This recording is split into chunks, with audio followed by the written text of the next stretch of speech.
$500, I can't believe that they've charged that to me. It's a very powerful tool, and you can rack up quite a lot of expenses on it, the same way you can on an ordinary phone. It's not fair. We didn't ask for it. If we ask for it, we pay it. That's life. You pick something up on the shelf in the shop and you pay it because you agreed that's the price you'll pay it for. They're usually classified as annoying, but unsolicited SMS messages, known as premium SMS, are costing Australians big bucks. Without realising it, every time we receive one, whether it be a new ringtone or your horoscope for the month, we're hit with a bill costing up to $7. It doesn't matter if you open it or delete it. You're still charged. Shocked and rather quizzed and upset and bewildered. I couldn't understand why the charges had even been put on there. Jenny Johnston wondered why her mobile phone bill kept rising each month. Eventually, she sat down and realised she was forking out $4.54 every time she received an unsolicited SMS, and her daughter was paying just under $2. In 8 months, she's had to pay out $500. I never authorised Optus to hook me up to these messages that I've been sent, and I've never asked for any of these messages to be sent.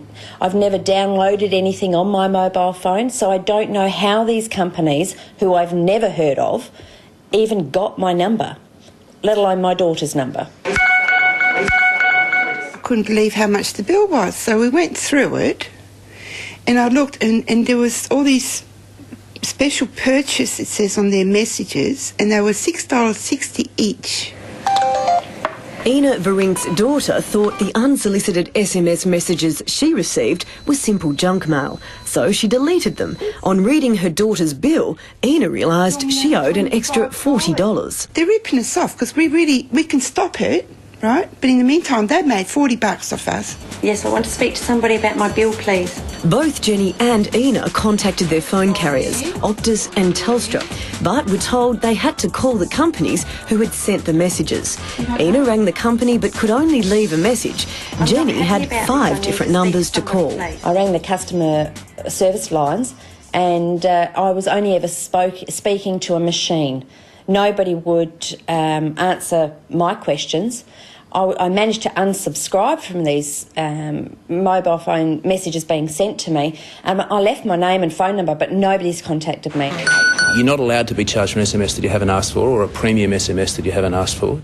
Telecommunications legal expert Hamish Fraser explains that the premium SMS industry is controlled by 2 codes. That code's quite strict about the fact that you must have actually requested the service, and before you requested the service you really need to know or have been advised what the cost of that service will be, and at or soon after you need to be advised how to contact those people and how to make complaints. The people we spoke to simply deleted the messages. Should they have done this? No, I think that's the first thing you need to think about is don't delete the message. Read it. If you don't understand it, ask someone who might understand it what it means. Try sending stop. Try unsubscribing. He also advises consumers to read their bills and question any unusual SMS calls. Like Jenny and Ina, he suggests contacting their carrier and the company that sent the SMS. If everything fails, go to the Telecommunications Industry Ombudsman. They have the power to demand the consumer receive a refund from the carrier. These people are actually tricking you into signing up for a product or service, and that's misleading conduct and is definitely illegal. Australian Consumer Association's Gordon Renouf says the situation is getting worse. Complaints to the Telecommunications Industry Ombudsman have skyrocketed in the last few years. Last financial year, more than 9,500 complaints were recorded on unsolicited premium SMS text. There's more and more of this sort of spam going to go out to consumers. It's only going to get worse unless the regulations are fixed up. I'd like the government to investigate these companies. There needs to be some sort of investigation.